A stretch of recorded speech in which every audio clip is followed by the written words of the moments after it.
frères et sœurs, amis, chers amis, je voulais vous bénir au nom puissant de Jésus. Vous savez, pour ceux qui me connaissent, j'aime questionner la Bible. Ces temps-ci, nous avons vu ce fameux verset de 2 Chroniques, chapitre 7, verset 14. Je ne l'ai pas pris. Je crois que tout le monde le connaît. 2 Chroniques, chapitre 7, verset 14, qui dit « Si mon peuple ». Il dit « Si mon peuple, sur lequel est invoqué mon nom ». Dieu s'adresse à une catégorie de personnes et il les appelle « Si mon peuple ». Il les appelle « Mon peuple », ceux sur lesquels il les a rachetés.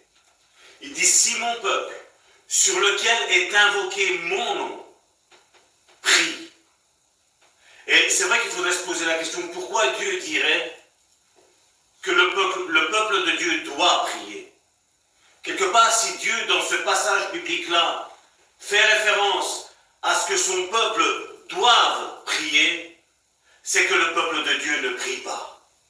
Il est vrai que si après, il est mis, sur lequel est invoqué mon nom, prie, s'humilie, le peuple de Dieu orgueilleux, et recherche ma face, non pas, comme je le disais il n'y a pas si longtemps que ça, ne recherche pas ma main, mais ma face. Il dit alors je répondrai. Dieu donne 3 catégories de choses que le peuple de Dieu ne fait pas. Il ne prie pas, il est orgueilleux et il ne recherche pas la face de Dieu.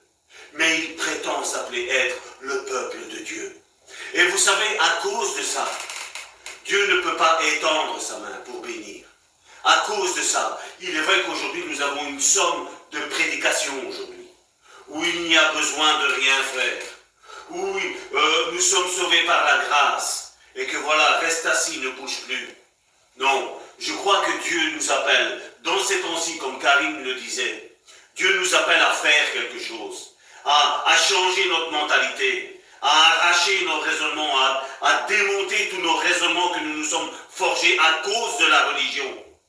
Nous sommes beaux en tant qu'évangéliques de dire que, voilà, nous, contrairement aux autres, nous n'adorons pas des statues, nous n'adorons pas un pasteur, nous n'adorons pas ici, nous n'adorons pas là. Mais comment faisons-nous? Comment est notre relation avec Dieu?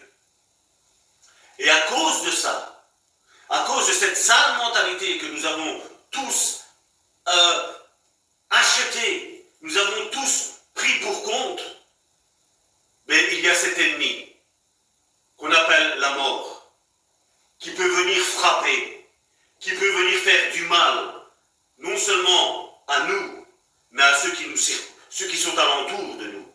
À des églises aujourd'hui, nous voyons combien d'églises sont en train de tomber. Et le titre de ce message aujourd'hui est « Vaincre la mort ». Je ne saurais pas la faire tout en une séance, parce que je ne voudrais pas vous bourrer le crâne avec cela. J'aimerais condenser par plusieurs séries comment vaincre cet esprit de mort, cet esprit qui agit. Et vous savez, en ces temps que nous vivons, comme Karim le disait, la mort est au bout des lèvres de tout le monde. Coronavirus est une sale pandémie qui aujourd'hui est répandue à travers le monde. Aujourd'hui, nous avons malheureusement même des chrétiens qui croient au complotisme, où on dit que voilà, c'est voulu et que les gens doivent mourir. Non. Croyez-moi bien, quand les choses ont été voulues, elles ont été cachées. Ils n'ont pas dépensé de l'argent pour chercher à avoir un virus, un antivirus, pour contrecarrer ce plan. Oui, Dieu n'est pas l'auteur de cette pandémie. Peut-être le diable, l'ennemi de nos âmes, oui, peut-être. Mais je refuse qu'il y ait un complot. Et comme vous l'avez vu dans l'affichage que nous avons là, ici au sein du Bon Samaritain, c'est un des versets qui nous a été donné pour la vision et qui nous a été confirmé à maintes reprises.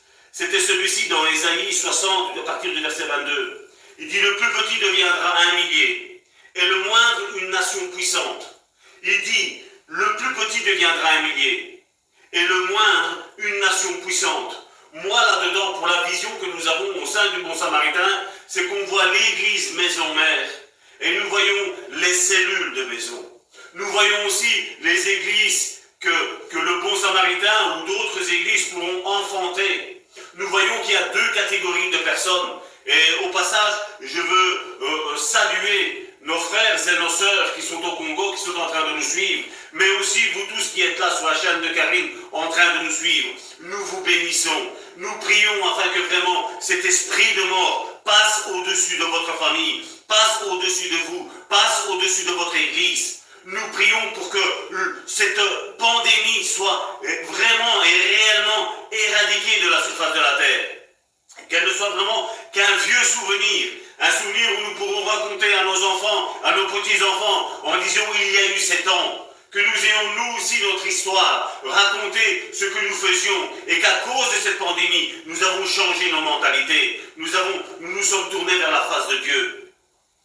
Et j'aimerais, il y a ce passage qui est fort connu dans nos milieux chrétiens, qui se trouve dans Hébreux chapitre 2, Hébreux chapitre 2 du verset 14 au verset 15.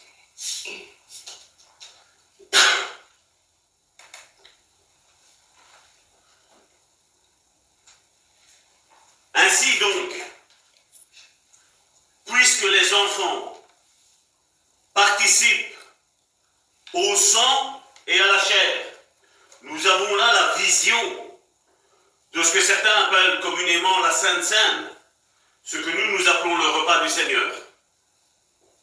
Ainsi donc, puisque les enfants participent au sang et à la chair, il y a également participé lui-même, afin que la mort, il anéantit celui qui a la puissance de la mort, c'est-à-dire le diable, et qu'il délivra tous ceux qui par crainte de la mort étaient toute leur vie retenus dans la servitude. Mon frère, ma soeur, au milieu de nos milieux chrétiens, nous avons dit voilà, la mort est anéantie. Mais n'est-il pas vrai que des gens sont morts? N'est-il pas vrai que les personnes telles que Wesley, Spurgeon, David Wilkerson, Watchman Nee ne sont tous pas-ils morts? Ne sont-ils pas tous plus de ce monde? Et aujourd'hui, il est vrai que nous aimons prendre des versets, comme je le dis toujours, hors contexte, mais aussi dans la compréhension, je vais dire, du verset qu'on nous a inculqué dans notre tête, et faussement dite. Oui, Dieu, Jésus, a vaincu la mort. Mais comme je le dis toujours, ça a été le travail de Jésus, sa mission à lui.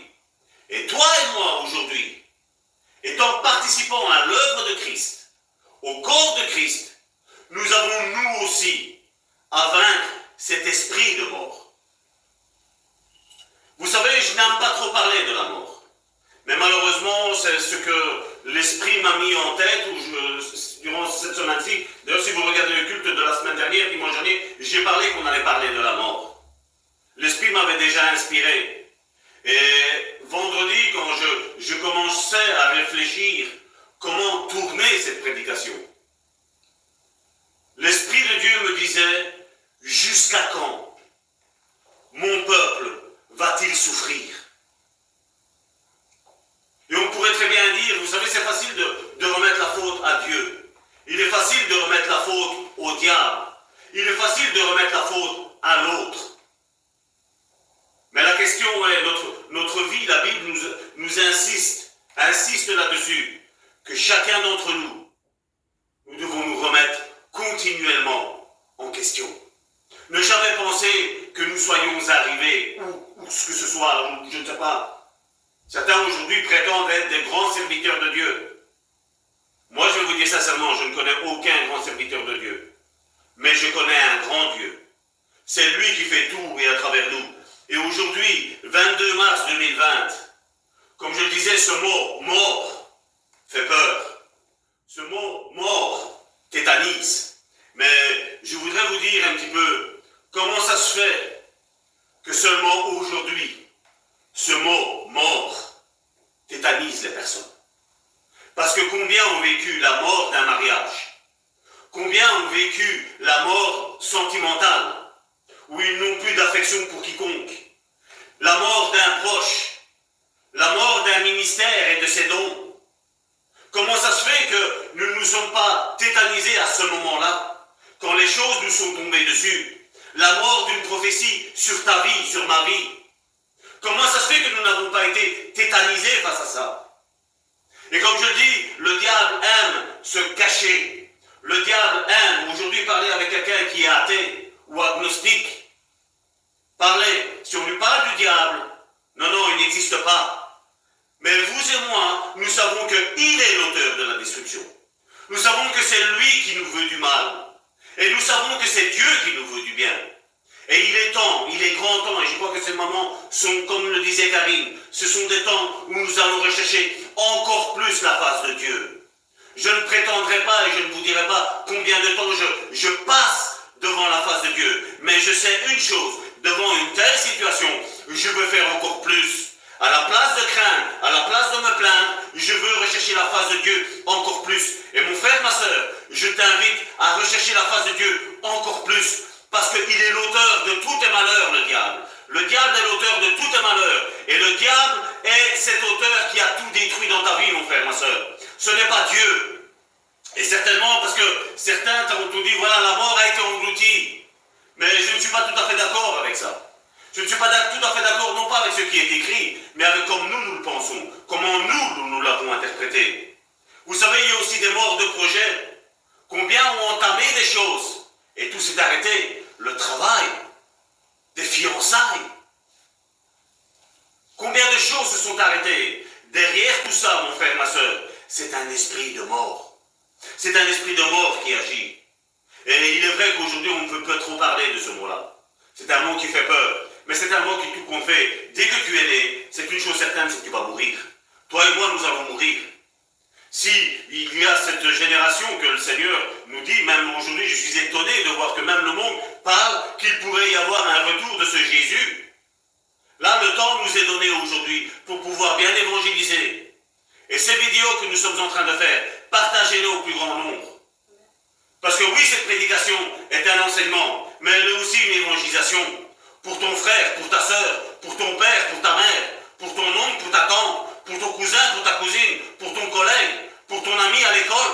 Partage, parce qu'il y a cette mort qui agit. Et le titre de ce message est un message encourageant. Oui, on peut vaincre l'esprit de mort. Oui, mais il faut prier pour cela. Comment gère-t-on nos échecs? Sans Dieu, le diable a un pouvoir sur nos vies. Et quand je parle, je ne parle pas d'avoir Dieu comme certains le pensent aujourd'hui. Je vais à l'église, je suis né de nouveau, j'ai pris mon baptême, j'aime Dieu. C'est pas ça. C'est pas ça avoir Dieu dans sa vie. Ce sont des choses qu'on doit avoir. Mais est-ce que, comme je dis, aller à l'église c'est bien. Mais quel est le but que tu vas à l'église? Pour moi, l'église est un centre de formation pour disciples. Et pas un centre, un musée, où on va, on s'assied. Oh, que c'est beau. Oh, la prédication. Oh, la louange. Oh, la prière. Non, Dieu veut faire quelque chose avec toi. Et quand tu prends la décision de rester assis dans une église et de ne rien faire, derrière tout ça, il y a aussi cet esprit de mort. Non, avoir une vie avec Dieu, c'est avoir une vie quotidienne, chaque instant. La Bible nous le dit. Ne dites pas demain nous ferons ci, nous ferons là. Mais que chacun dise, si Dieu le veut, nous le ferons. Si Dieu le veut, nous mangerons ça. C'est ce que la Bible nous enseigne. Vous savez, je connais un tas de chrétiens qui se disent œuvrant pour Dieu. Et j'ai été dans ce cas-là, moi-même, pour Dieu. Mais leurs œuvres démontrent qu'ils essayent de démontrer aux autres qu'ils servent Dieu, mais au contraire, ils se servent de Dieu. Oui, ils ne servent pas Dieu. Et le message d'aujourd'hui est que le diable tue des personnes encore aujourd'hui. Et ce, malgré que la mort a été vaincue à la croix. Jésus l'a vaincu, la mort à la croix. Qui pourrait me convaincre du contraire? Certains hommes de Dieu avaient une vision venant de Dieu. mais sont passés de l'autre côté sans avoir accompli ce pourquoi Dieu les appelait, à cause que l'ennemi, le diable, avait un droit sur leur vie. Certains me diront, non, non, Salvatore, non. Je voudrais vous dire, Adam, quel était le projet que Dieu avait fait pour lui?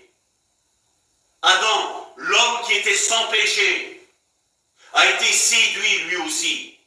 Au travers de sa femme, mais le serpent s'est utilisé de sa femme pour que Adam ne rentre pas dans la mission que Dieu avait faite. Moïse devait rentrer dans la terre promise. Il n'y est pas rentré.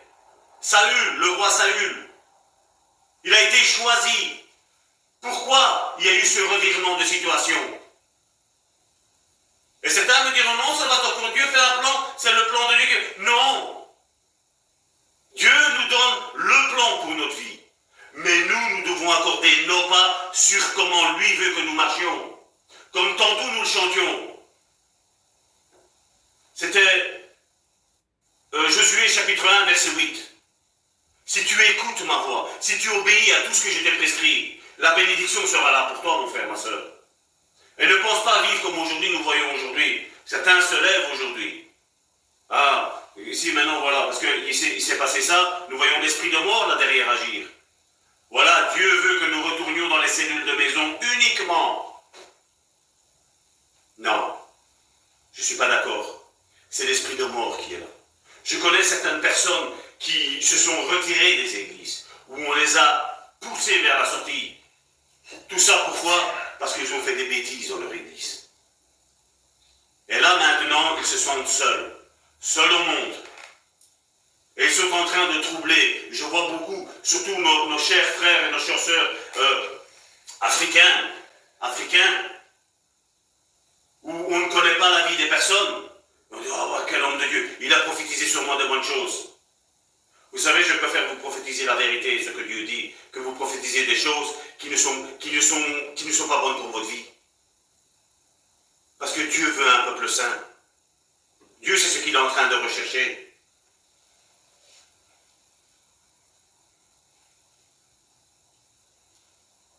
Le fait de combattre même ce message ici, en disant, voilà, non, ça va tort. La mort a été vaincue, point barre, c'est fini. Non, toi et moi, nous devons combattre cette mort. Vous savez que la sorcellerie aujourd'hui tue encore des personnes? Combien de sacrifices des enfants sont donnés? Combien d'enfants sont tués pour avoir des soi-disant pouvoirs? Et aujourd'hui, le Saint-Esprit veut mettre en exergue cet esprit de mort et l'anéantir dans ta vie, mon frère, ma soeur. Parce que sois honnête avec toi-même. Combien de choses as-tu entamé? Et combien de choses n'ont pas abouti? C'est l'esprit de mort. Car l'esprit de mort est un esprit puissant. Il n'est pas plus puissant que Dieu, mais c'est du côté obscur, est un ennemi puissant qui fait d'énormes dégâts. Il suffit de voir comment il agit de nos jours, dans toutes les couches de la société, et même les religieux en sont victimes et n'en prennent pas garde. L'esprit de mort agit dans la couche des avortements, dans la couche des divorces, dans la couche des relations interrompues entre les géniteurs et leurs enfants. Il est vrai que les enfants doivent quitter leurs parents. Mais la Bible nous le dit dans Genèse chapitre 2 verset 24. À quel moment les enfants quittent leurs parents? Genèse chapitre 2 verset 24. C'est pourquoi l'homme quittera son père et sa mère et s'attachera à sa femme. Il quitte le cocon familial que le père et la mère sont les chefs entre guillemets. Je vais dire plutôt les instructeurs.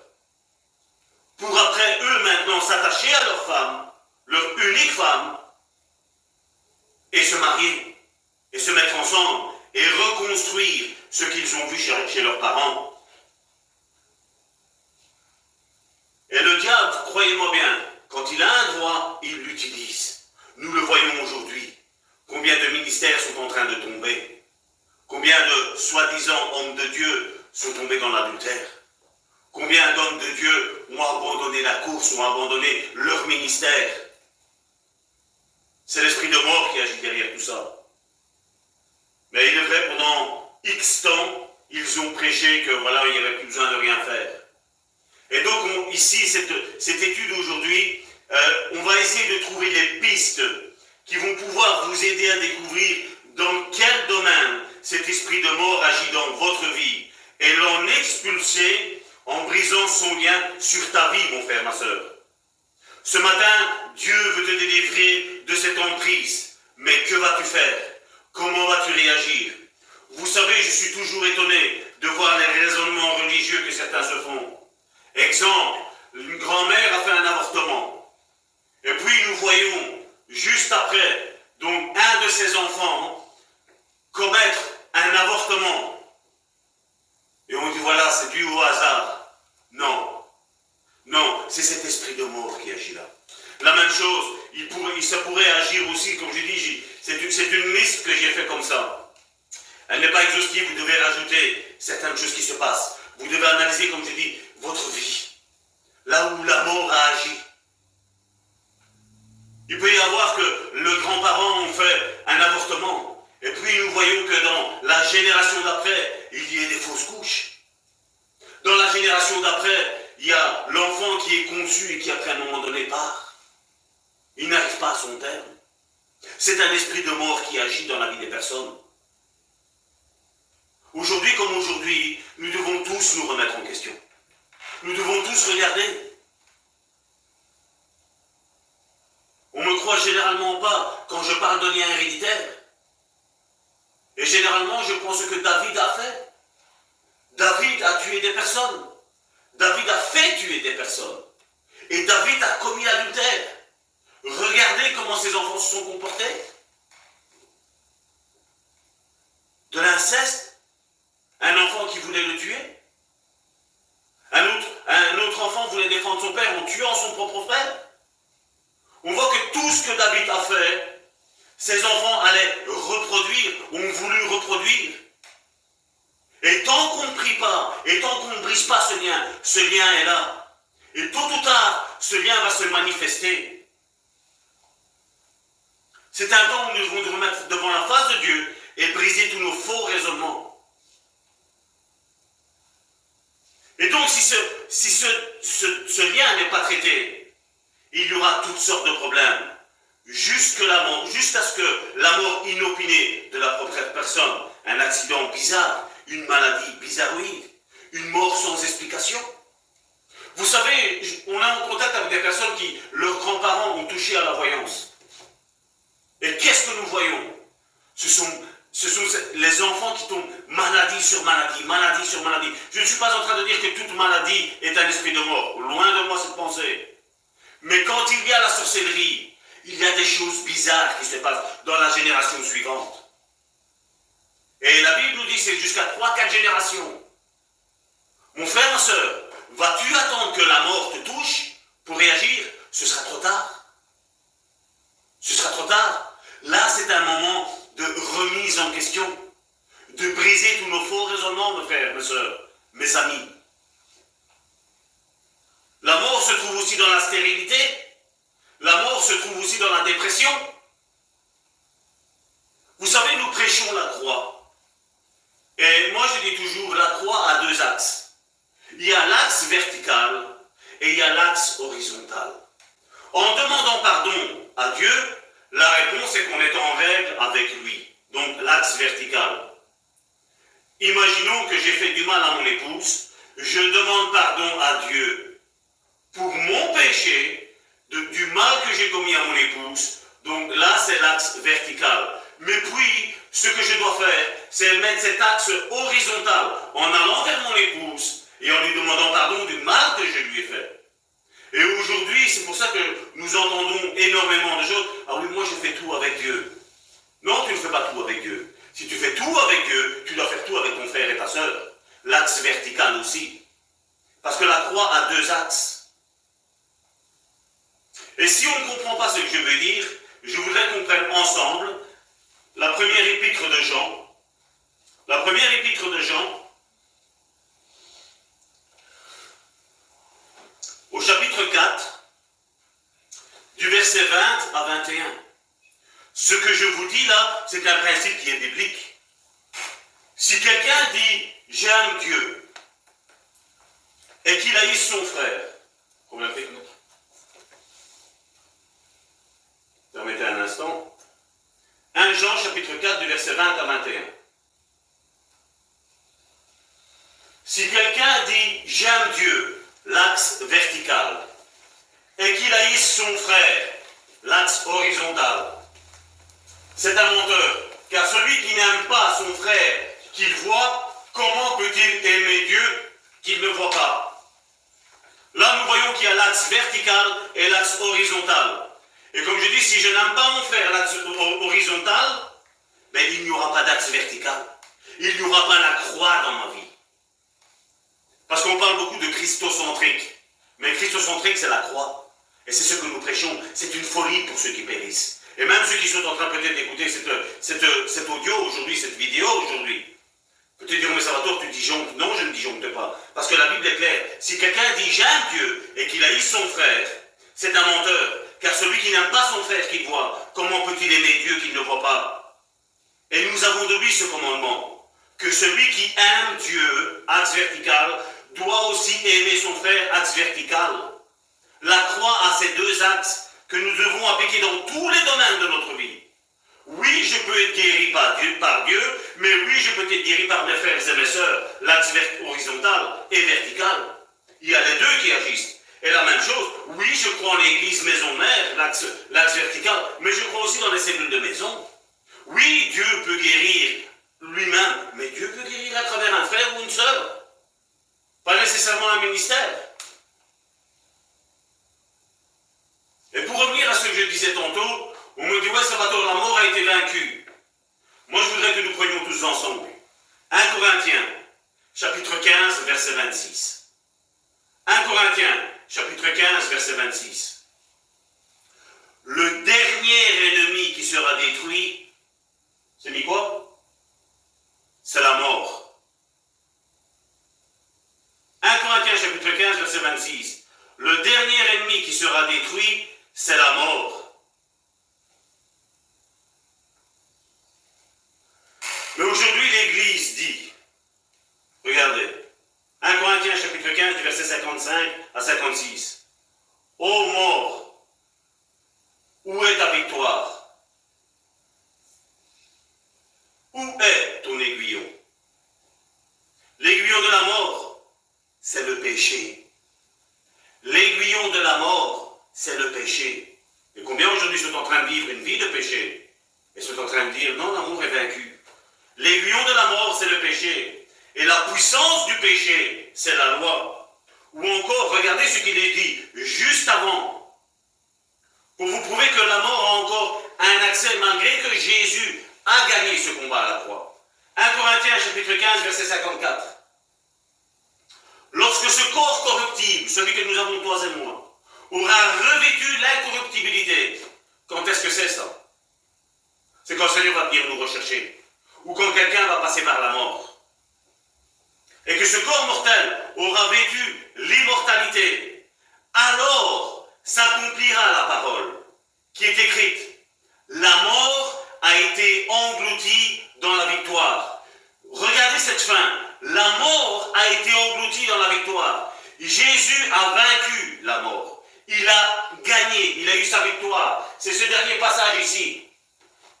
La victoire. Et il dit qu'en nous maintenant, nous en tant que frères et sœurs, en tant que disciples de Jésus, nous aurons revêtu ce corps immortel. Nous serons glorieux comme notre Seigneur est glorieux. Alors, il dit, cette parole va être mise, la mort a été engloutie dans la victoire. Oui, Jésus a vaincu la mort à la croix. Mais maintenant, toi et moi, nous devons vaincre aussi cette mort. Et ce n'est pas en restant à l'église, en écoutant un sermon ou en écoutant cette prédication que la mort va être vaincue dans ta vie. Il y a une prière, il y a une décision à prendre aujourd'hui, à dire Seigneur, mes raisonnements, je mets tout de côté et je m'en remets à toi. Pas à moi, à lui. 2 Timothée, chapitre 1, verset 10. Et qui a été manifesté maintenant par l'apparition de notre Sauveur Jésus-Christ, qui a détruit la mort et a mis en évidence la vie et l'immortalité par l'évangile. Là maintenant, en acceptant le Seigneur dans notre vie et en nous débarrassant de ce lien, de l'esprit de mort qui agit dans nos vies, de ce que nos ancêtres ont fait, là seulement nous avons cette vie et nous n'avons plus la mort. Et là nous n'avons plus la mortalité, mais nous avons l'immortalité par l'évangile. Oui, Jésus a vaincu la mort, mais maintenant toi et moi nous devons la vaincre dans nos vies. À la fin de cette réunion, je prierai pour vous, afin que cette mort soit vaincue dans ta vie, mon frère, ma soeur. Mais si tu ne crois pas à la prédication que je suis en train de faire, il est inutile que tu m'assistes dans la prière. Parce que, comme Jésus le disait, qu'il te soit fait selon ta foi.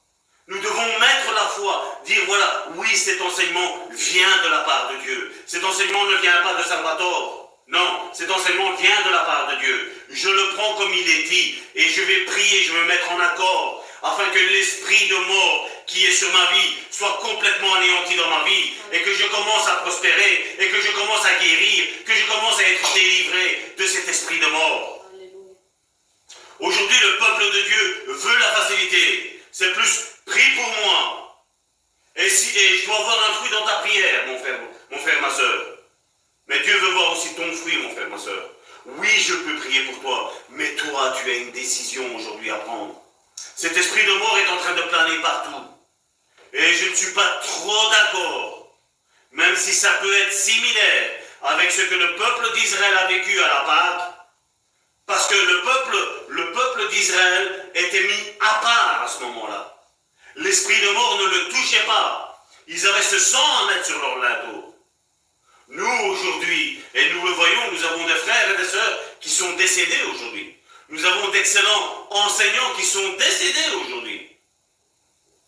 Certains, aujourd'hui, je sais, tous ces détracteurs pourraient dire « Ah ouais, mais c'est que peut-être ils n'avaient pas une vie en règle. » Moi, je ne suis pas là pour juger. Moi, je ne suis pas là pour juger. Moi, pour moi, ils avaient une vie selon le cœur de Dieu.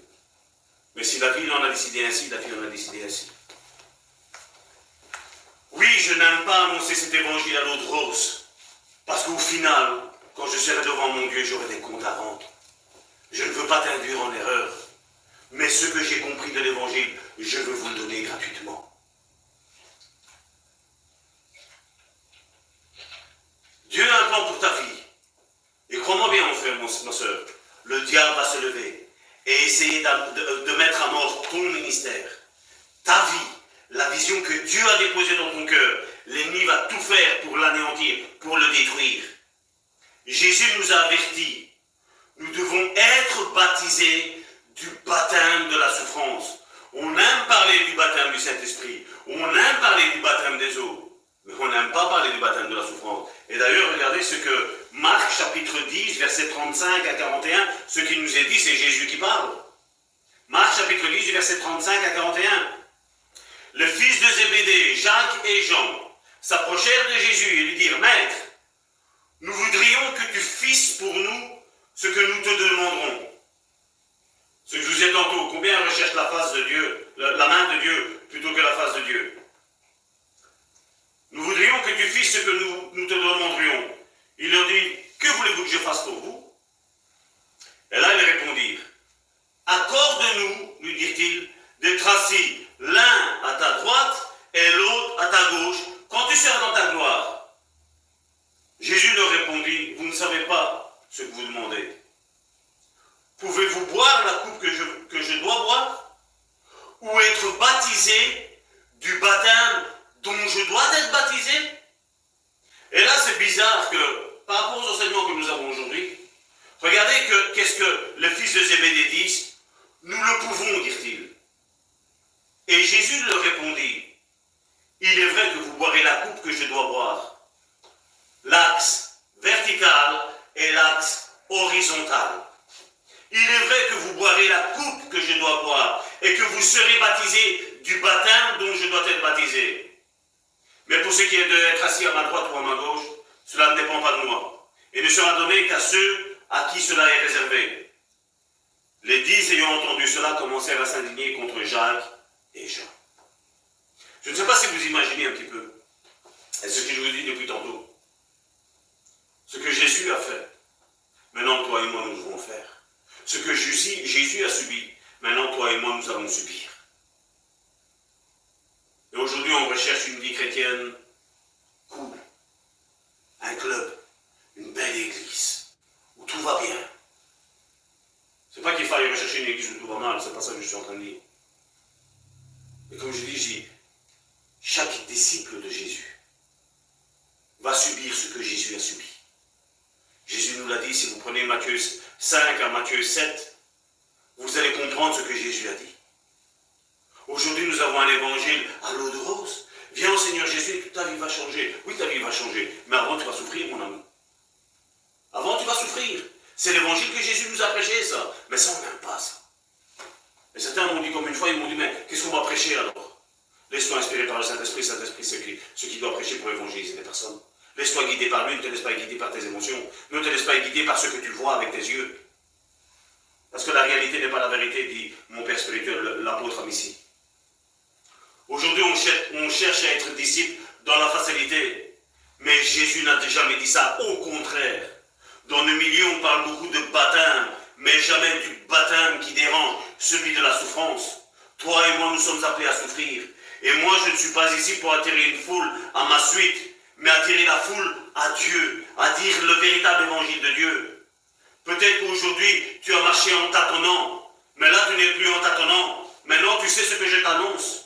Tu entends, il faut briser cette entité et marcher avec des personnes qui marchent dans la vérité, et plus avec des personnes qui sont ignorantes ou inconscientes. Marche avec des personnes qui savent ces choses spirituelles-là. J'en connais tellement qui savent et puis qui ne font rien.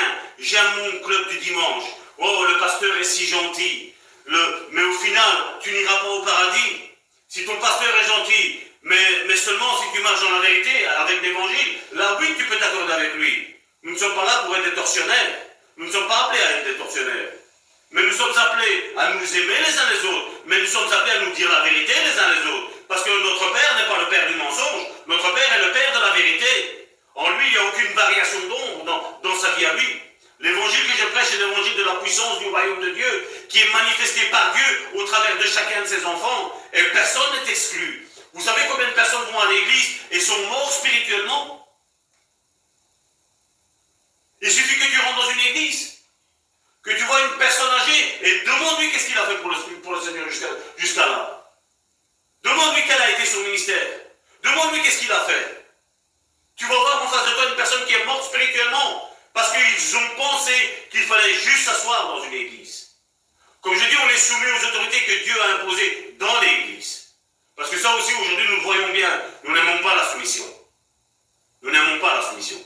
Nous voyons aujourd'hui nos autorités nous demandent de ne pas nous réunir. Non, moi je vais me réunir. Et il y a un groupe de 15 personnes en Amérique qui ont tous chopé le coronavirus, ils sont tous en train de mourir là. Ils sont quasi en phase terminale. N'avaient-ils pas la foi? Ben oui, ils ont proclamé que voilà, à eux ça ne toucherait pas. Ben ça leur a touché. C'est pas la foi de la Bible. Parce que Dieu nous demande d'être soumis ici en bas. Nous l'avons vu la semaine dernière.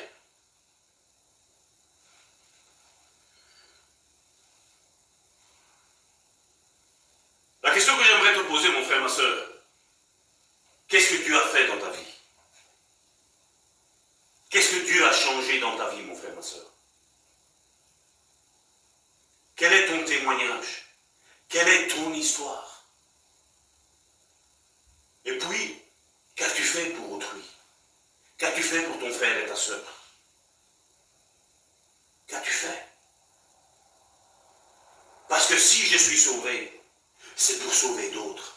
J'ai l'axe vertical et j'ai l'axe horizontal. Je dois sauver les autres. Si tu es en communion avec lui, Dieu va te dire ce qu'il veut de toi. Dieu va parler à ton cœur. Il t'a sauvé pour faire quoi? Certains me diront, moi la louange. Mais je vais te dire, moi c'est pas assez. Certains me diront, moi c'est la prédication. C'est pas assez. Certains me diront, moi c'est l'enseignement. C'est pas assez. Nous sommes sauvés pour sauver. Nous sommes pardonnés pour pardonner.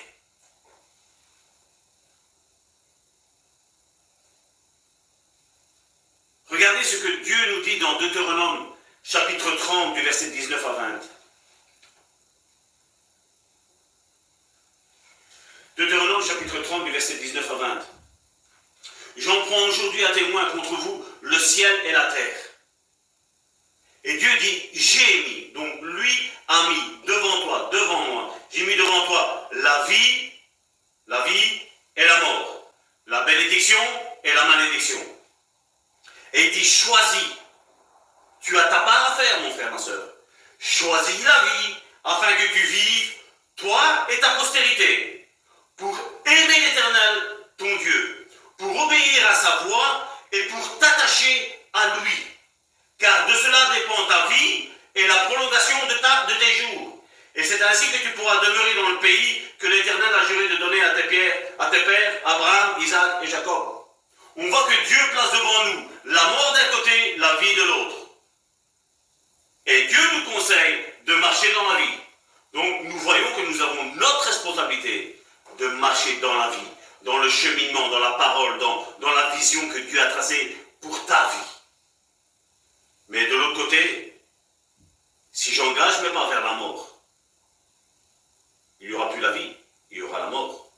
Mais il n'y aura plus la bénédiction, mais il y aura la malédiction. Il y aura le contraire de ce que Dieu avait mis. Donc, ma frère, ma soeur, vous voyez qu'il y a l'axe. Encore une fois, je mets devant toi l'axe horizontal. Et puis, il y a du marche, c'est l'axe horizontal. Parce que des personnes vont venir avec toi. Quand Dieu a appelé Abraham, quand Dieu a appelé Isaac, quand Dieu a appelé Josué, quand Dieu a appelé Aaron, il ne l'a pas fait marcher seul. Il ne l'a pas fait marcher seul dans sa maison, comme nous sommes aujourd'hui, en cellule de maison. L'Église est dans la vision de Dieu depuis Genèse. Depuis Genèse, l'Église est dans la vision de Dieu. Mais depuis Genèse, il y a aussi des cellules de maison. On voit à un moment donné quand le Jephthé, le beau-père d'Abraham, lui dit, regarde, ce peuple il est trop grand pour que tu puisses le soutenir. Voilà, choisis 70 anciens duquel il y a un bon témoignage. Donc on voit qu'il y a la délégation du ministère. Et c'est pour ça que je suis dans une église et dans une vision apostolique, avec une vision où nous sommes à plusieurs à gérer l'église et non pas être le seul à gérer l'église. Parce que je sais que tout un chacun a quelque chose à apporter au sein de l'église apostolique. Nous sommes confrontés à un choix. Et ce choix, ma décision, va déterminer beaucoup de choses. La mort n'est pas dans le plan de Dieu. Absolument pas. Mais il a mis ses enfants face à un choix. Ou tu le sers, ou tu ne le sers pas. Vous savez, le salut est si simple. Regardez un petit peu dans Jean chapitre 3, verset 3. Jésus a Nicodème en face de lui. Nicodème, un docteur de la loi. Si on appelle ça au nom d'aujourd'hui, on appelle ça les théologiens. Jésus a un théologien en face de lui. Et Jésus lui répondit, en vérité, je te le dis, si un homme ne naît de nouveau, il ne peut voir le royaume de Dieu. Dieu s'adresse à un théologien. Aujourd'hui, combien disent, voilà, mon pasteur a un doctorat en théologie. Et là, Jésus dit à Nicodème, si tu ne nais de nouveau, tu ne verras pas le royaume de Dieu. Et puis Jésus ajoute, et c'est ce que je vous disais là, dans Jean chapitre 3, verset 10, Jésus lui répondit, tu es le docteur d'Israël, donc c'est pas le docteur en tant que médecin, c'est le docteur donc c'est qui essaie expliquer la parole de Dieu. Tu es le docteur en Israël, tu ne sais pas ces choses, tu ne sais pas comment on est de nouveau. Parce que Nicodème s'était fait un raisonnement, il dit, mais comment je vais faire? Voilà, je suis né, et maintenant je vais rentrer dans le ventre de ma mère. Et Jésus est étonné, il a dit, mais tu es docteur de la loi, et tu ne sais pas ces choses-là. Et aujourd'hui, c'est parce qu'on a devant nous aujourd'hui. Aujourd'hui, nous avons beaucoup de théologiens. Aujourd'hui, nous avons beaucoup de scribes. Mais c'est bizarre, quand je parle d'axe horizontal et vertical, on n'y croit pas. Non, tout est bon. Non, esprit de mort, Jésus a vaincu tout à la croix. Oui, mais je vois que le dernier esprit qui va être tué, c'est l'esprit de mort.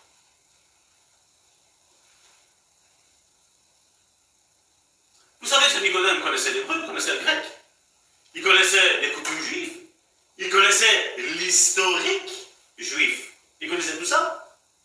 Et Jésus lui dit, si tu te nais pas de nouveau, tu ne verras pas le royaume de Dieu. Et c'est ce que Jésus nous dit dans Jean chapitre 3, verset 5. Jésus répondit, en vérité, je te le dis. Si un homme naît d'eau et d'esprit, il ne peut entrer dans le royaume de Dieu. Quelque part, Nicodème était quelqu'un qui a la clé est la réponse à tout, mais tu n'as pas la bonne clé. Tu n'as pas la clé du royaume de Dieu, Jésus est en train de lui dire. Tu as la clé de la religion. Et Dieu lui dit, jette cette clé et prends la clé que je vais te donner. Mon frère, ma soeur, la question que j'aimerais te poser aujourd'hui, si tu meurs aujourd'hui, tu vas où avec certitude? Ne réponds pas pour satisfaire tes émotions. Réponds avec certitude. Le péché t'a coupé de Dieu avant ta conversion et te coupe encore aujourd'hui après ce que tu appelles conversion. Jésus dit, j'ai mis devant toi la vie et la mort, choisis. Oui, beaucoup d'autres personnes, malheureusement, choisissent la mort. La mort veut voler les bénédictions que Dieu t'a promis, que Dieu t'a données aussi. Alors, quel est ton choix? Vous savez, comment voir si une église est dans la vision de Dieu? Il suffit de s'asseoir et de regarder. Quand tu vois une église où tu ne vois que des divorces, à l'exemple, dans cette église-là, je crois que l'esprit de mort est bien assis. Quand tu vois une église où il y a de l'adultère, je crois que cette église est morte aussi. Quand tu vois une église où il y a du mensonge, je crois que cette église est morte. Elle n'accomplit pas la volonté de Dieu. Oui, si tu t'attaches à une église où l'esprit de divorce et dedans ou d'adultère règne, tu veux quoi? Que tu vas être épargné? Si je travaille dans la mine et tu viens me voir dans la mine, même quand tu travailles, le fait d'être en contact avec moi, la poussière de la mine va s'attacher sur toi. Et c'est ce qui nous est dit dans le psaume chapitre 1 verset 5. C'est pourquoi les méchants ne résistent pas au jour du jugement, ni les pécheurs dans l'assemblée des justes. Je voudrais vous laisser méditer ce passage-là, attentivement. Ni le pécheur dans l'assemblée des justes. Quand une église est juste, les justes y vont. Mais quand une église n'est pas juste, mais ceux qui ne sont pas justes iront dans cette église-là. On pourra se soulager la conscience. Le problème, c'est qu'après, l'esprit de mort va frapper.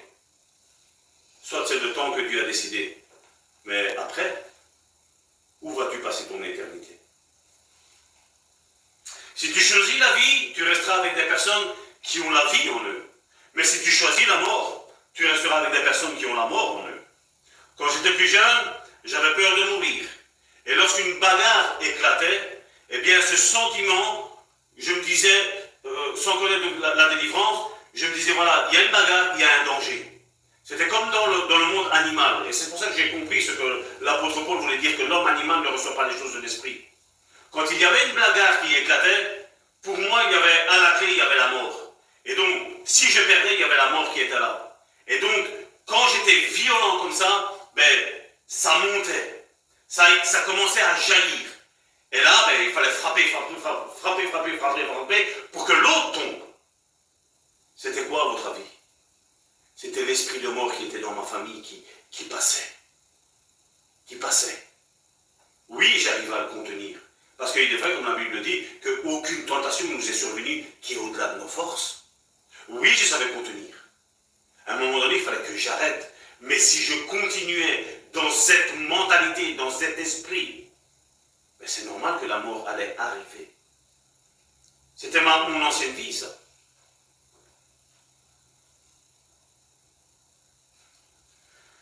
Quand un esprit de mensonge vient, il te dit mens, la pensée.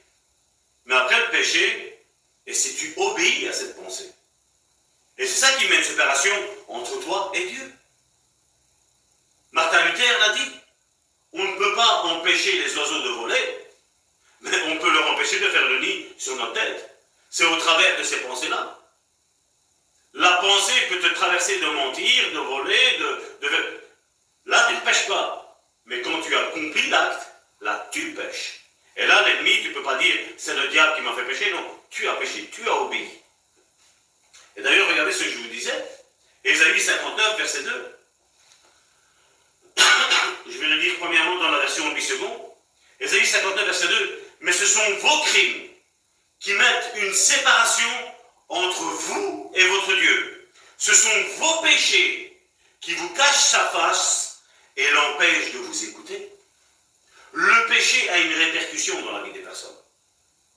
Ça nous empêche, on voit bien ce qu'il a mis, ça nous cache sa face et ça l'empêche de nous écouter. Et c'est pour ça que Dieu dit, si mon peuple sur lequel est invoqué mon nom prie, s'humilie, cherche ma face. Ils avaient la pensée que voilà, il n'y avait plus besoin de prier. Ils avaient la pensée que voilà, on pouvait être orgueilleux. Ils avaient la pensée qu'on pouvait faire tout et n'importe quoi.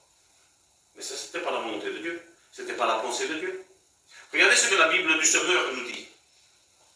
Ce sont vos fautes qui vous séparent de votre Dieu. C'est à cause de vos péchés qu'il s'est détourné loin de vous pour ne plus vous entendre. Car vos mains sont souillées de sang et vos doigts de péché. Vos lèvres disent des mensonges. Votre langue susurre des paroles perfides. Comme je disais, Jésus a vaincu le péché. Nous sommes avec lui, nous sommes en règle. Mais maintenant, il faut que je sois en règle avec mon frère et avec ma soeur. Avec mon voisin, avec mes collègues. Vous savez qu'il y a des captifs qui sont libres. Et ça fait bizarre d'entendre des captifs qui sont libres. C'est vrai, hein? Regardez, Jésus a dit, Jean chapitre 8, verset 36, si donc le Fils vous affranchit, vous serez réellement libres. Ils sont libres parce que Dieu les a pardonnés. Ils sont libres de bouger. Ils font ce qu'ils veulent, mais ils sont prisonniers dans leurs pensées. Et donc, d'où ils sont libres, mais captifs. Et combien sont libres et captifs? Et Jésus nous dit aujourd'hui, si le Fils de l'homme vous affranchit, vous serez réellement libres. Ils sont constamment en train de reproduire les envies de leur âme irrégénérée. C'est pour cela que Jésus disait dans ce contexte-là, et nous allons faire un petit peu de herméneutique et d'exégèse. Donc pour tous les théologiens qui nous suivent, l'herméneutique, donc c'est-à-dire en deux mots, c'est la théorie de la lecture, de l'explication et de l'interprétation des textes. Et l'exégèse biblique, c'est une exégèse en grec qui est exégis, qui veut dire mener hors de, c'est-à-dire une étude approfondie et critique d'un texte appliqué à la Bible. On appelle exégète une personne qualifiée pour ce type de travail. Et donc pour voir dans quel contexte Jésus disait qu'il voulait affranchir et libérer son peuple, regardez, on va prendre et on va terminer avec ça, avec Jean chapitre 8.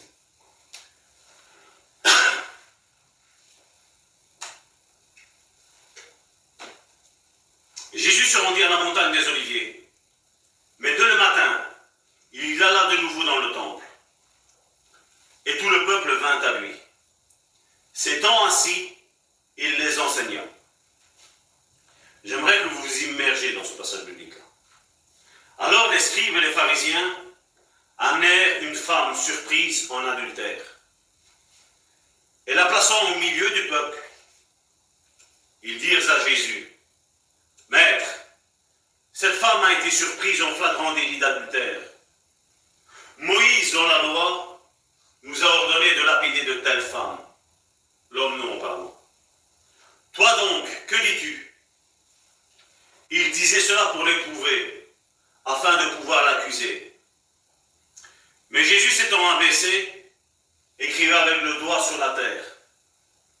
Comme il continuait à l'interroger, il se releva et dit, « Que celui de vous qui est sans péché jette la première pierre contre elle. » S'étant de nouveau baissé, il écrivit sur la terre. Dans ce contexte, nous avons des pharisiens, des scribes qui sont là, une femme en état d'adultère, et nous avons Jésus qui est là. Nous avons une femme qui a commis un péché, nous avons une personne qui est là qui a commis un péché, et nous avons des religieux, des théologiens, des scribes qui sont là, avec leur esprit de mort, disent, voilà, il faut lapider cette femme-là. Jésus ayant l'esprit de vie, dit, ben, celui qui est sans péché, lui jette d'abord la première pierre. Quand il entend dire cela, leur conscience. Ils se retirèrent un à un, depuis le plus âgé jusqu'au dernier. Il est facile de juger le péché d'autrui. Mais notre péché, comment nous le jugeons-ils? Comment nous jugeons notre péché à nous? Et Jésus resta seul avec la femme qui était là au milieu. Alors s'étant relevé et ne voyant plus la femme, Jésus lui dit, femme, où sont ceux qui t'accusaient? Personne ne t'a-t-il condamné? Elle répondit, non, non Seigneur. Et Jésus lui dit, je ne te condamne pas non plus. Va et ne pêche plus. C'est pas un petit peu ce qu'on vit aujourd'hui? Donc nous allons arriver dans ce contexte où ce que Jésus dit, que là, si le Fils de l'homme nous libère, nous serons réellement libres.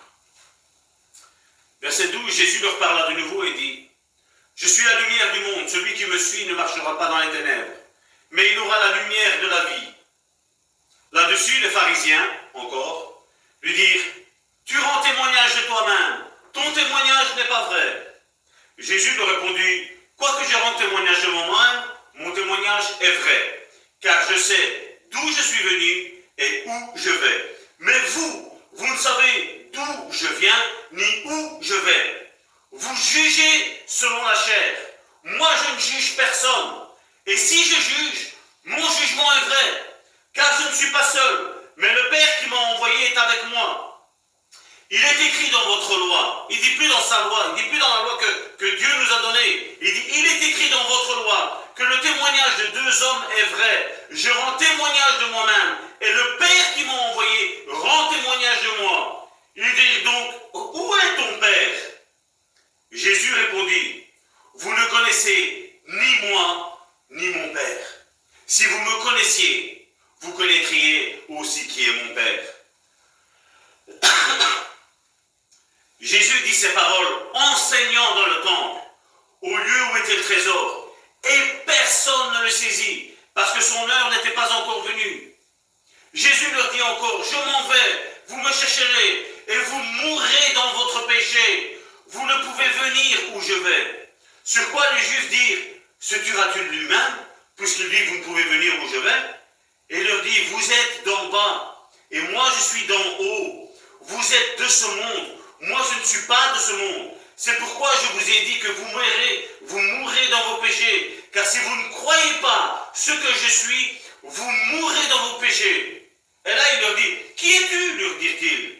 Jésus leur répondit, ce que je vous ai dit dès le commencement. J'ai beaucoup de choses à vous dire et à juger en vous. Mais celui qui m'a envoyé est vrai, et ce que j'ai entendu de lui, je le dis au monde. Ils ne comprirent point qu'il leur parlait du Père. Jésus donc leur dit, quand vous aurez élevé le Fils de l'homme, alors vous connaîtrez ce que je suis. Et je ne fais rien de moi-même, mais je parle selon ce que le Père m'a enseigné. Celui qui m'a envoyé est avec moi. Il ne m'a pas laissé seul, parce que je fais toujours ce qui lui est agréable. Jésus sautait du péché. Et du coup, le cœur de Dieu est agréable. Comment se fait-il qu'aujourd'hui les chrétiens peuvent pécher et se disent qu'ils sont agréables à Dieu? Comme Jésus parlait ainsi, plusieurs crurent en lui. Et il dit aux Juifs qui avaient cru en lui, si vous demeurez dans ma parole, vous êtes vraiment mes disciples. Il ne dit pas les chrétiens, vous êtes vraiment mes disciples. Vous connaîtrez la vérité. Et la vérité vous affranchira, vous rendra libre dans une autre version. Ils répondirent, nous sommes de la postérité d'Abraham, et nous ne fûmes jamais esclaves de personne. Comment dit-il, vous deviendrez libres? Et Jésus dit, en vérité, je vous le dis, le répliqua Jésus, quiconque se livre au péché est esclave du péché. Or, l'esclave ne demeure pas toujours dans la maison, le Fils y demeure toujours. Et là, il dit, si donc le Fils vous affranchit, vous serez réellement libre. Voici le contexte dans lequel il le dit. Il parle de gens qui se disaient justes. Nous avons vu avec cette femme adultère, mais ils ne l'étaient pas au fond d'eux. Ils voulaient condamner les autres, mais ils ne voulaient pas se condamner eux-mêmes. Et combien de chrétiens aujourd'hui agissent ainsi? Mais les disciples n'agissent pas comme ça. Et puis Jésus parle de ce péché. Ce péché qu'il nous faut ôter de nos vies. C'est cet esprit de mort qui agit. Le péché, c'est la mort, c'est la séparation d'avec Dieu. Ça n'a pas changé dans l'ancienne alliance et ça ne change pas dans la nouvelle alliance. Jésus a gagné le vertical et nous maintenant nous devons gagner l'horizontal sur le péché. Et Jésus leur dit, voilà, je sais, au verset 37, je sais que vous êtes la postérité d'Abraham, la lignée charnelle. Mais vous cherchez à me faire mourir parce que ma parole ne pénètre pas en vous. Vous imaginez Jésus dont il est dit dans Jean chapitre 1, verset 1, la parole s'est faite chair, la parole était auprès de Dieu.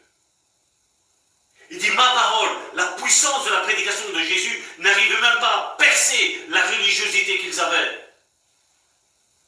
Je dis ce que j'ai vu de mon Père, et vous, vous faites ce que vous avez entendu de la part de votre Père. Et là, on peut dire, notre Père, c'est Abraham. Jésus leur dit, si vous étiez enfant d'Abraham, c'est bizarre qu'il parle qu'avant ils étaient de la postérité, et là maintenant il dit, si vous étiez enfant d'Abraham, vous feriez les œuvres d'Abraham, le père de la foi. Mais maintenant vous cherchez à me faire mourir, moi qui vous ai dit la vérité que j'ai entendue de Dieu. Cela, Abraham ne l'a pas fait. Vous faites les œuvres de votre père. Il le dit, nous ne sommes pas des enfants illégitimes. Nous avons un seul père, Dieu. Jésus leur dit, si Dieu était votre père, vous m'aimeriez, car c'est de Dieu que je suis sorti et que je viens. Je ne suis pas venu de moi-même, mais c'est lui qui m'a envoyé. Pourquoi ne comprenez-vous pas mon langage? Et combien aujourd'hui ne sont pas en train de comprendre ce langage-là non plus, malgré qu'il y a le Saint-Esprit? Parce que vous ne pouvez écouter ma parole. Vous avez pour père le diable, et vous voulez accomplir les désirs de votre père. Là, Jésus leur dit à qui ils appartiennent réellement. Il a été meurtrier dès le commencement. Il ne se tient pas dans la vérité, parce qu'il n'y a pas de vérité en lui. Lorsqu'il profère le mensonge, le diable, il parle de son propre fond, car il est menteur et le père du mensonge. Et moi, parce que je vous dis la vérité, vous ne me convaincrez pas. Qui de vous me convaincra de péché?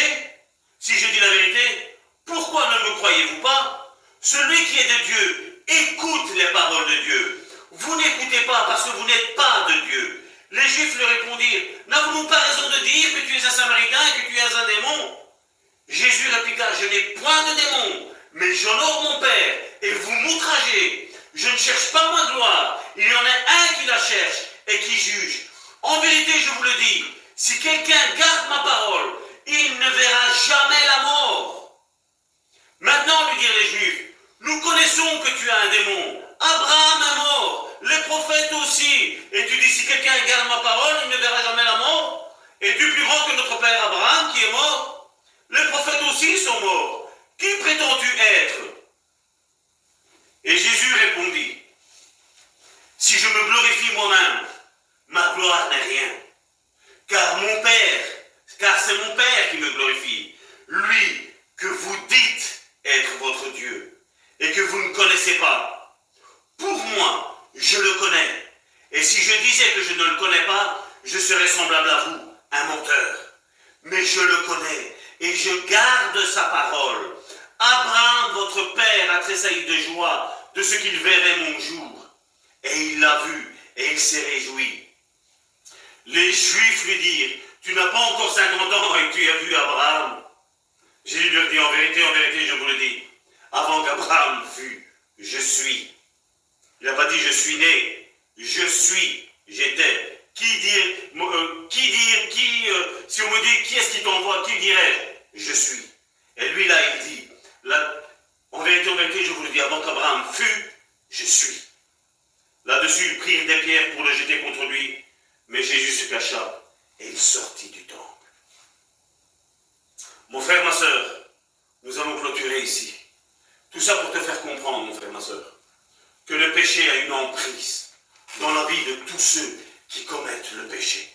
Oui, le Seigneur peut nous pardonner. Nous avons un avocat. Mais il faut avoir cette volonté de dire, Seigneur, je veux marcher dans tes voies. Je ne veux plus obéir à l'ennemi de mon âme, mais je veux marcher dans ta vérité. Je ne veux plus que cet esprit de mort touche ma vie, mon frère, ma soeur. C'est ta prière d'aujourd'hui. Il doit y avoir une volonté de ta part de marcher maintenant dans les voies de notre Seigneur Jésus-Christ. Mon frère, ma soeur, ce que je veux aujourd'hui, c'est prier pour ta vie, pour que cet esprit de mort qui est dans ta vie, qui t'empêche de voir la face, qui t'empêche que Dieu ne puisse t'écouter. Mon frère, ma soeur, je veux prier là aujourd'hui maintenant, afin que cet esprit de mort lâche ta vie, que tu sois délivré de ta vie, que Seigneur, qu'à la place, Seigneur, du divorce, Seigneur, il y ait le mariage, Seigneur, à la place de la stérilité, Seigneur, il y ait les enfants, Seigneur, qu'à la place, Seigneur, qu'il y ait une mort, Seigneur, certains, Seigneur, pour mes frères et mes soeurs, Seigneur, qu'il y ait, Seigneur, plutôt une vie certaine, Seigneur, Seigneur, que Seigneur, que là, il n'y ait plus, Seigneur, la mort des ministères, Père. Je te prie, Seigneur, afin que tes enfants, Seigneur, tous ceux, Seigneur, qui sont en train d'écouter, Seigneur, cette voix, Seigneur, ce son, Seigneur, qui sort de ma bouche, Seigneur, soit, Seigneur, touché, Seigneur, percuté, Seigneur, par la puissance, Seigneur, du Saint-Esprit, Seigneur. Je te prie, Seigneur, afin que, Seigneur, cet esprit, Seigneur, de mort, Seigneur, qui a affligé, Seigneur, nos frères et nos sœurs, Seigneur, depuis, Seigneur, tout ce temps, Seigneur, lâche prise, Seigneur, maintenant, Seigneur, au nom puissant, Seigneur, de Jésus, Seigneur. Je prie, Seigneur, afin que, Seigneur, mes frères et mes sœurs, Seigneur, qui sont en accord, Seigneur, avec cette prédication, Seigneur, cet esprit de mort, Seigneur, ne les touche plus, ne les condamne plus, ne les trouble plus, Seigneur. Oui, Seigneur, je te prie, Seigneur, afin que, Seigneur, ton peuple, Seigneur, maintenant, Seigneur, comme Karine l'a dit, Seigneur, c'est un temps nouveau, Seigneur, un temps, Seigneur, où, Seigneur, ils vont prendre, Seigneur, de bonnes décisions, Seigneur, et ils vont rentrer, Seigneur, dans l'accomplissement, Seigneur, de tes promesses, Seigneur Jésus, Seigneur. Je te prie, Seigneur, vraiment, Seigneur, qu'ils soient, Seigneur, protégés, Seigneur, par ce coronavirus, Seigneur, qui, Seigneur, qui tourne à gauche et qui tourne à droite, Seigneur, qui est partout, Seigneur, qui est dans l'air, Seigneur, qui est, Seigneur, dans certaines personnes, Seigneur, je te prie, Seigneur, que tes enfants, Seigneur, et tous ceux, Seigneur, que tu vas appeler, Seigneur, qui encore aujourd'hui, Seigneur, ne sont pas, Seigneur, tes enfants, Seigneur, ils puissent, Seigneur, vraiment, Seigneur, te connaître, Seigneur Jésus, Seigneur. Ils puissent entendre, Seigneur, le son de ta voix, Seigneur Jésus, Seigneur, parce que oui, Seigneur, je sais, Seigneur, que tu parles, Seigneur. Oui, Seigneur. Je brise, Seigneur, cet esprit, Seigneur, de mort, Seigneur, dans la vie de mes frères et de mes sœurs, Seigneur, et de mes futurs frères et de mes futures sœurs, Seigneur. Je te prie, Seigneur, d'agir, Seigneur, puissamment, Seigneur. Je te prie, Seigneur, qu'ils enfantent, Seigneur. Je te prie, Seigneur, que leur ministère, Seigneur, prospère, Seigneur Jésus, Seigneur. Je te prie, Seigneur, que les dons, Seigneur, et les ministères, Seigneur Jésus, Seigneur, soient, Seigneur, de ta part, Seigneur Jésus, Seigneur, et non plus de la part d'êtres humains, Seigneur Jésus, Seigneur. Je te prie, Seigneur, qu'ils soient remplis, Seigneur, de l'autorité, Seigneur, de la puissance, Seigneur, que tu as déversé, Seigneur, en eux, Seigneur. Je te prie, Seigneur, que vraiment, Seigneur, cet esprit de mort, Seigneur, lâche prise, Seigneur, maintenant, Seigneur, dans la vie, Seigneur, de mes frères et de mes sœurs, Seigneur. Oui, Seigneur, que même l'esprit de mort, Seigneur, qui est là à travers la maladie, Seigneur, lâche prise, Seigneur, dans la vie de mes frères et de mes sœurs, Seigneur. Je bénis, Seigneur, nos autorités, Seigneur. Je bénis, Seigneur, le monde entier, Seigneur. Je bénis, Seigneur, mes frères et mes sœurs, Seigneur. Oui, Seigneur, tu as placé, Seigneur, devant chacun d'entre nous, Seigneur, la vie, Seigneur, et la mort, Seigneur. Et tu nous demandes aujourd'hui, Seigneur, de choisir, Seigneur, la vie, Seigneur. Je te dis merci, Seigneur, pour ce que tu vas faire, Seigneur, dans la vie de mes frères et de mes sœurs, Seigneur Jésus, Seigneur. Au nom puissant, Seigneur, de Jésus, Seigneur. Déverse, Seigneur, ton esprit, Seigneur, dans la vie, Seigneur, de mes frères et de mes sœurs, Seigneur. Que tous mes frères et mes sœurs, Seigneur, qui sont couchés, Seigneur, sur un lit, Seigneur, qui sont paralysés, Seigneur, se lèvent maintenant, Seigneur, au nom puissant, Seigneur, de Jésus, Seigneur. Je te prie, Seigneur, afin que, Seigneur, ton esprit, Seigneur, soit déversé, Seigneur Jésus. Ton esprit, Seigneur, relève, Seigneur, et chasse la mort, Seigneur, de la vie, Seigneur, de l'esprit, de l'âme et du corps, Seigneur, de tes enfants, Seigneur Jésus. Que vraiment, Seigneur, l'esprit de vie, Seigneur, prenne possession, Seigneur, d'eux, Seigneur, et qu'il marche, Seigneur, en nouveauté de vie, Seigneur. Je te dis merci, Seigneur, pour ce que tu vas faire. Au nom puissant de Jésus, Père, je te prie. Amen.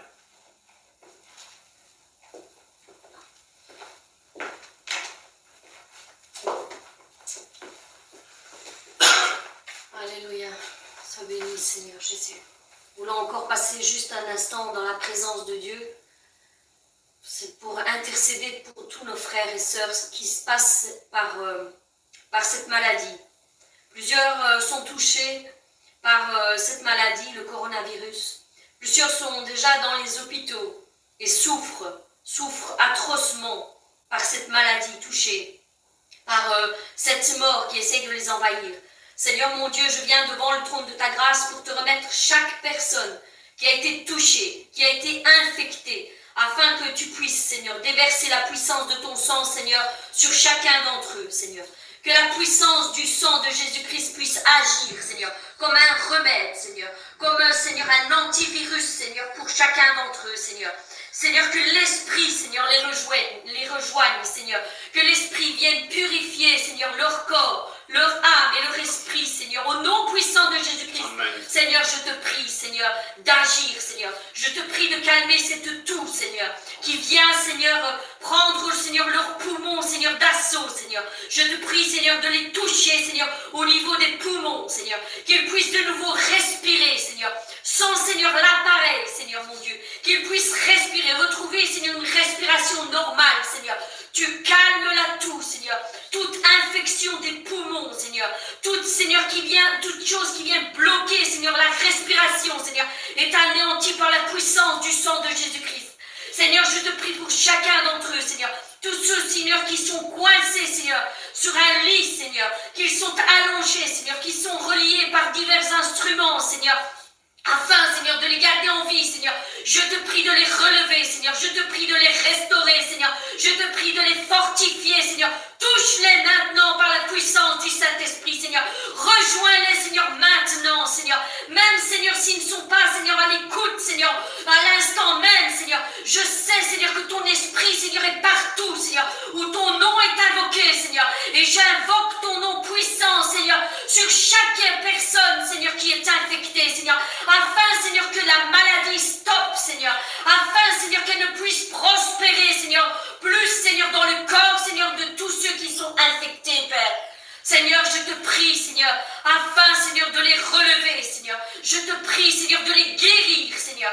De les guérir, Seigneur. Qu'ils sachent, Seigneur, qu'il y a, Seigneur, des hommes et des femmes, Seigneur, qui sont à l'écoute, Seigneur, de ton Saint-Esprit, Seigneur.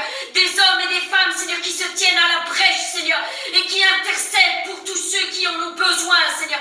Des hommes et des femmes, Seigneur, qui prient, Seigneur, inlassablement devant le trône de ta grâce, Seigneur, qui implorent ta miséricorde, Seigneur, afin que leur pays, Seigneur, ne soit pas touché, Seigneur, encore plus, Seigneur, par cette maladie, Seigneur, qui touche un bon nombre de pays, Seigneur.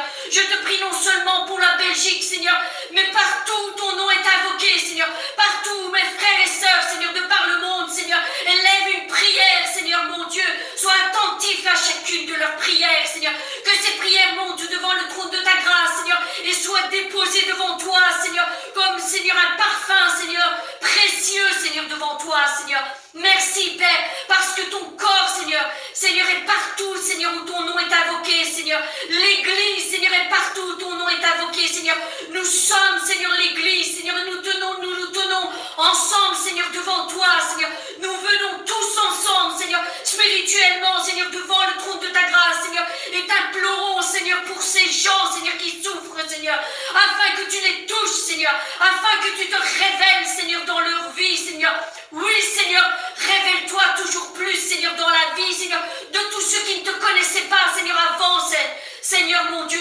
Seigneur, je te prie de te révéler, Seigneur, comme toi tu l'as désiré, Seigneur, parce que toi tu sais comment tu dois rejoindre, Seigneur, tes enfants, Seigneur, par un songe, Seigneur, par une vision, Seigneur, par la bouche, Seigneur, d'un frère ou d'une sœur, Seigneur, peu importe le moyen, Seigneur, que tu utiliseras, Seigneur, je te prie, Seigneur, de te révéler, Seigneur, dans ces temps, Seigneur, de difficulté, Seigneur. Je te prie aussi pour tous mes frères et sœurs, Seigneur, qui sont infirmiers, Seigneur, qui sont docteurs, Seigneur, qui sont aides-soignants, Seigneur, qui sont pharmaciens, Seigneur, partout, Seigneur, où toutes ces personnes qui se donnent, Seigneur, à fond, Seigneur, pour pouvoir aider, Seigneur, soulager, Seigneur, guérir, Seigneur, les personnes, Seigneur, qui sont dans les hôpitaux, Seigneur, je te prie de les soutenir, Seigneur, par ton esprit, Seigneur, je te prie de les fortifier, Seigneur, de renouveler, Seigneur, leur force, Seigneur, jour après jour, Seigneur, que des hommes et des femmes se lèvent, Seigneur, et viennent faire une relève, Seigneur,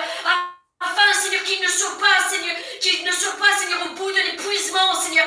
Donne-leur, Seigneur, des forces, Seigneur. Donne-leur, Seigneur, des personnes, Seigneur, qui vont, Seigneur, les remplacer, Seigneur, qui vont les aider, soulager, Seigneur, ce poids, Seigneur, énorme, Seigneur, mon Dieu. Seigneur, partout dans le monde, Seigneur, soutiens ces hommes et ces femmes de valeur, Seigneur, qui ont vraiment à cœur d'aider, Seigneur, leurs prochains, Seigneur. Seigneur, je te prie, Seigneur, pour chacun d'entre eux, Seigneur. Ne permets pas, Seigneur, que leurs jambes chancellent, Seigneur. Ne permets pas, Seigneur, que l'épuisement, Seigneur, vienne les affaiblir, Seigneur, et qu'ils soient eux-mêmes touchés, Seigneur. Mets une barrière, Seigneur, entre eux, Seigneur, et les malades, Seigneur. Protège protège-les, Seigneur, 2 fois plus, Seigneur, que tous les autres, Seigneur, parce qu'ils ont à cœur, Seigneur, tous ceux qui sont devant eux, Seigneur, ils ont à cœur de les aimer, Seigneur, de les soutenir, de les soigner, Seigneur, mon Dieu. Ils se mettent à part, Seigneur, pour toi, Seigneur. Ils mettent leur famille de côté, Seigneur, pour pouvoir, Seigneur, servir, Seigneur, et aider, Seigneur, tous ceux qui sont dans la difficulté, Seigneur. Merci pour ces hommes et ces femmes de valeur, Seigneur. Bénis-les puissamment, Seigneur. Bénis-les, Seigneur, dans tout ce qu'ils font, Seigneur, dans toute leur entreprise, dans tous les domaines, Seigneur, de leur vie, Seigneur. Je te les remets, Seigneur, spécialement, Seigneur, entre tes mains, Seigneur. Je te prie, Seigneur, de déverser l'amour, Seigneur. L'amour, Seigneur, avec, Seigneur, puissance, Seigneur, mon Dieu. Parce que, Seigneur, c'est l'amour qui doit privilégier, Seigneur, toute chose, Seigneur, dans ces moments-ci, Seigneur.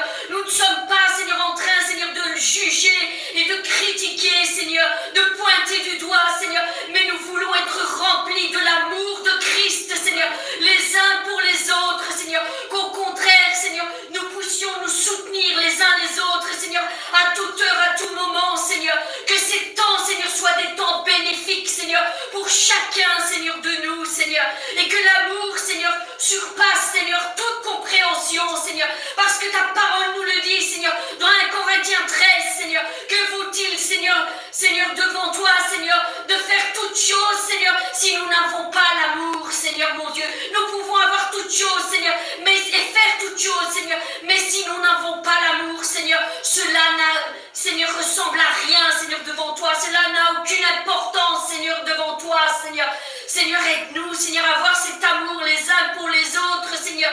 Cet amour qui surpasse, Seigneur, toute intelligence, Seigneur, mon Dieu. Seigneur, vraiment, Seigneur, je te prie, Seigneur, de nous aider, Seigneur, à acquérir, Seigneur, cet amour, Seigneur, mon Dieu. Cet amour, Seigneur, au-dessus de tout, Seigneur. Je te prie aussi, Seigneur, pour tous ceux, Seigneur, qui ne sont pas encore prêts, Seigneur. Si la mort venait aujourd'hui, Seigneur, devant eux, Seigneur, et venait, Seigneur, pour les reprendre, Seigneur. Seigneur, que je te prie, Seigneur, qu'ils puissent, Seigneur, prendre conscience, Seigneur, qu'ils ont un choix à faire, Seigneur, c'est de se remettre, Seigneur, en ordre devant toi, Seigneur.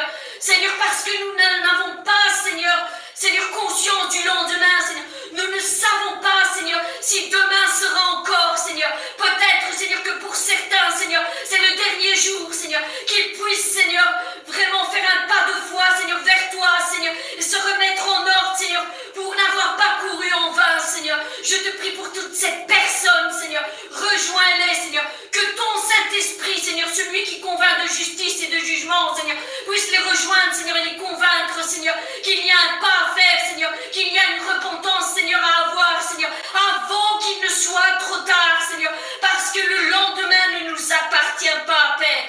Il ne nous appartient pas, Seigneur, mon Dieu. Seigneur, merci, Seigneur, de les sauver, Seigneur, comme à travers le feu, Seigneur, mais de les sauver, Seigneur, qu'une multitude soit sauvée, Seigneur, mon Dieu. Seigneur, je te prie, Seigneur, d'anéantir, Seigneur, l'œuvre de la mort, Seigneur, encore comme il a été dit, Seigneur, aujourd'hui, Seigneur, que toute œuvre de mort, Seigneur, soit anéantie, Seigneur. Je te prie, Seigneur, de faire tomber les chaînes, Seigneur, de ton peuple, Seigneur, de mes frères et de mes sœurs, Seigneur, qu'ils puissent avoir, Seigneur, une conscience, Seigneur, renouvelée, Seigneur, un esprit bien disposé, Seigneur, à comprendre ta parole, Seigneur, le temps et les circonstances, Seigneur, dans lesquelles nous vivons, Seigneur. Je te prie pour chacun d'entre eux, Seigneur, que tous ceux qui étaient liés, Seigneur, dans leur esprit, Seigneur, captifs, Seigneur, par leurs pensées, Seigneur, puissent être délivrés aujourd'hui par le nom puissant de Jésus-Christ, Seigneur. Je te prie pour chacun d'entre eux, Seigneur, que ton esprit, Seigneur, puisse les libérer, Seigneur. Fais tomber les chaînes, Père. Fais tomber les faux raisonnements, Père. Et que la vérité vienne, Seigneur, à la lumière, Seigneur. Seigneur, les âmes avec lesquelles nous luttons, Seigneur, ne sont pas charnelles, Seigneur, mais elles sont spirituelles, Seigneur. Ramenons toute pensée captive, Seigneur, à la vérité, Seigneur, afin que tu puisses faire ton œuvre, Seigneur, en chacun d'entre nous, Père. En chacun d'entre nous, Seigneur, mon Dieu. Seigneur, merci, Seigneur, pour ta présence, Seigneur, à nos côtés, Seigneur, pour la puissance de ton Saint-Esprit qui rejoint chaque personne, Seigneur. Merci, Seigneur, de les aider, de les relever, de les fortifier, Seigneur, de les entourer de ta grâce, Seigneur, de ta présence, Seigneur. Merci, Seigneur, de leur faire prendre conscience que ces moments, Seigneur, sont certes difficiles, Seigneur, mais ce sont des moments bénis, Seigneur, que nous devons, Seigneur, privilégié, Seigneur, pour, Seigneur, resserrer notre relation, Seigneur, avec toi, Seigneur. Découvrir qui tu es vraiment, découvrir, Seigneur, ta volonté sur nos vies, Seigneur, ce que tu veux, ce que tu attends de nous, Seigneur. Seigneur, merci, Père, de te révéler toujours plus, Seigneur, au sein de toutes les familles, Seigneur, qui invoqueront ton nom, Seigneur. Seigneur, merci, Seigneur, pour tout ce que tu fais, Seigneur. Merci, Seigneur. Bénis, Seigneur, nos enfants, Seigneur. Bénis nos enfants, nous qui sommes parents, Seigneur, nous voulons bénir nos enfants, Seigneur. Cette génération d'aujourd'hui, Seigneur, tu l'as béni, Seigneur, puissamment, chacun d'entre eux, Seigneur. Et Seigneur, tu te fais connaître, Seigneur, dans leur vie, Seigneur. Oui, Seigneur, bénis-les, Seigneur, au-delà de tout ce qu'ils pensent ou même imaginent, Seigneur, mon Dieu. Je veux te rendre toute la gloire, toute la louange et toute l'honneur au nom puissant de Jésus-Christ. Amen.